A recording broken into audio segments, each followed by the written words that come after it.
सध्या आपण मुलांना रोज डब्यामध्ये काय द्यायचं हा जो आपल्याला पडणारा प्रश्न आहे ना, त्याचीच उत्तरं रोज देण्याचा मी प्रयत्न करते. त्यातलीच एक रेसिपी आज आपण पाहणार आहोत, ते म्हणजे थालीपीठ. हां, आता अर्थातच थालीपीठ म्हटलं की तुम्हाला असं वाटेल की भाजणीचं वगैरे ही थालीपीठ करणार आहे, तर तसं काही नाही आहे.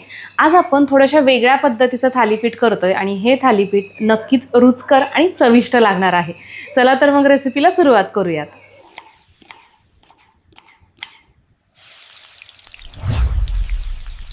आपल्याला काय करायचं आहे, एका बाउलमध्ये 1 कप स्वच्छ चाळून घेतलेले पोहे घ्यायचेत आणि हे पोहे नेहमीप्रमाणे अगोदर आपण धुवून घेत आहोत.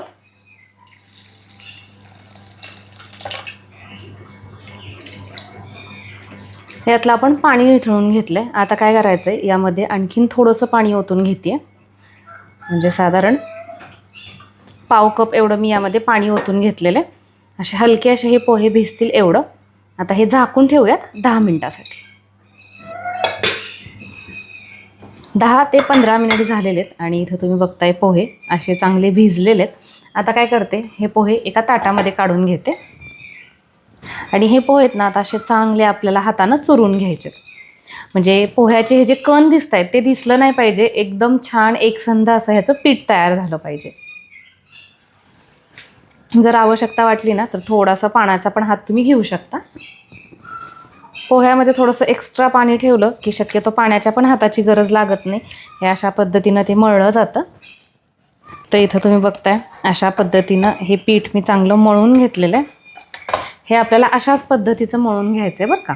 आता काय करायचं आहे, याच्यामध्ये आपल्याला आणखीन इन्ग्रेडियंट ॲड करायचे आहेत, ज्यामध्ये सगळ्यात अगोदर आपण घेतो अर्धा कप बेसन पीठ, अर्धा कप गव्हाचं पीठ, बारीक चिरलेला कांदा घ्यायचा आहे साधारण 2 चमचे, खिसलेलं गाजर 2 चमचे, हिरव्या मिरचीचे बारीक तुकडे,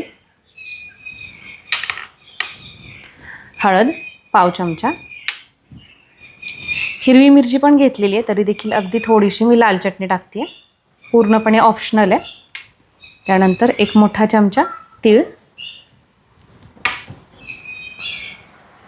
खूप सगळी कोथिंबीर आणि चवीनुसार मीठ. आता हे सगळं अगोदर आपण असं एकत्र करूयात आणि आता आपल्याला यामध्ये मळून घ्यायचं. हे मळत असताना काय करायचं माहिती आहे का, आपल्याला हलकं असं कोमट पाणी वापरायचं आहे, ज्यामुळे या सगळ्या पिठाला आहे ना चांगली बाइंडिंग येते. थोड्याच पाण्याचा वापर करायचा आहे. जसं लागेल तसं तुम्ही परत थोडं पाणी घेऊ शकता. तर आपण हे पीठ मळून घेतलेलं आहे. खूप जास्त पाण्याचा वापर करावा लागला नाही, अगदी थोड्या पाण्यामध्ये हे पीठ मळून होतं. आणि काय होतं ना, अर्थातच पोहे आहेत, बेसन पीठ आहे, तर त्यामुळे हे थोडंसं चिकटसर असं जातं मळताना सुद्धा.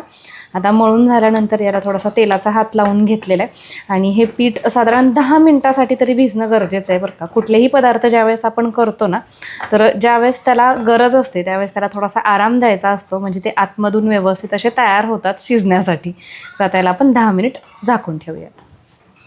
इथे आपण एक सुती कपडा घेतलेला आहे. कपडा म्हणजे काय, हा रुमालच आहे. रेग्युलरली आम्ही असं थालीपीठ किंवा धपाटे काय करायचे असतील तर त्यासाठी हे वापरतो. यावरती आपल्याला पाणी लावून घ्यायचं आहे. अगोदरच कपडा ओला करायचा आणि परत देखील पाणी लावून घ्यायचं. नंतर पाण्याच्या हातानं आपण हा उंडा घेतोय. आता कसं लहान मोठं तुम्हाला कसं करायचं आहे त्या हिशोबाने तुमचा उंडा जो आहे तो लहान मोठा राहील. इथं मी मध्यम आकाराचं हे करणार आहे. असं हातानं मऊ करून घ्यायचं आणि हे थापून घ्यायचं आहे. तेल किंवा पाणी कशाचाही तुम्ही हात घेऊ शकता हे थापण्यासाठी.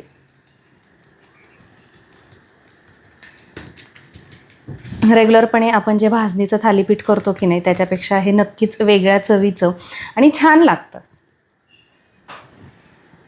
आणि मुलांना पण काय होतं, रोज तेच खायला नको वाटतं. काहीतरी वेगळं चांगलं कलरफुल असलं की नाही, त्यांना पण खायला मज्जा येते. तर हे अशा पद्धतीनं आपण थापून घेतलेले.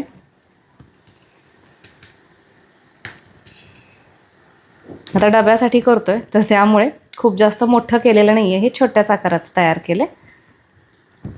असे होल करून घेऊ. याला मी हे एकच होल करते. इथं आपण तवा गरम होण्यासाठी ठेवलेला होता, त्याला अगोदर तेल लावून घ्यायचं आहे.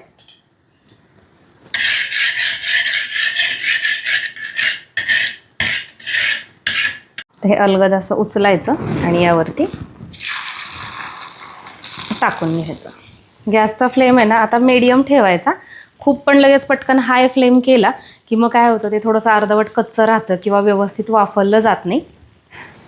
झाकून ठेवूया. तोपर्यंत इकडं मी दुसरं थालीपीठ जे आहे ते थापून घेते. प्रत्येक वेळेस रुमालाला पाणी लावून घ्यायचं बरं का.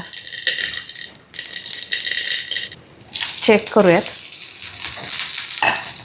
वरच्या बाजूने ना हलकं असं हे कोरडं झालेलं आहे.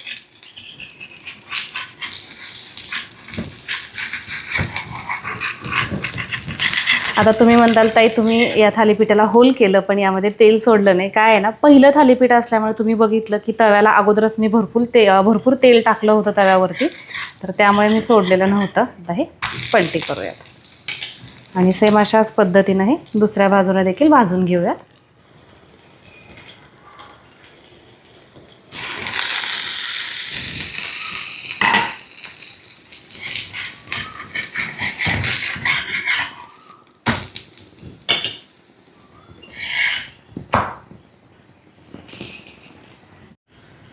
इथं तुम्ही बघताय मस्त असा याला रंग आलेला आहे आणि दिसताना सुंदर दिसतंच आहे आणि खाताना सुद्धा तेवढंच अप्रतिम असं लागतं. चला आता दुसरं भाजून घेऊयात. दुसरं भाजत असताना देखील अगोदर आपण थोडंसं तेल लावून घेतोय, कारण की पहिलं जे आपलं थालीपीठ आहे त्यानं तेल पूर्णपणे शोषून घेतलेलं आहे.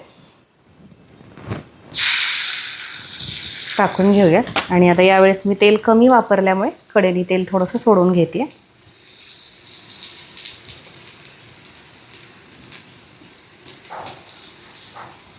झाकून ठेवूयात.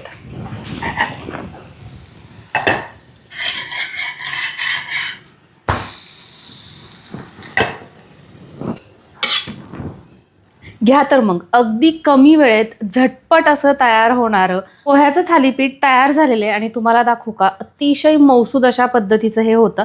म्हणजे तुम्ही याला कितीही वेळ ठेवलं तरी हे अशाच पद्धतीचं राहतं. खाण्यासाठीही तेवढंच टेस्टी आणि खमंग.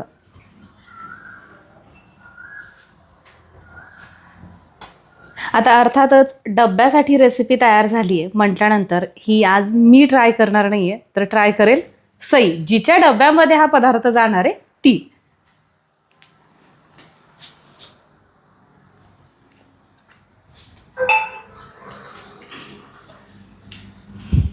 छान लागतंय मम्मा.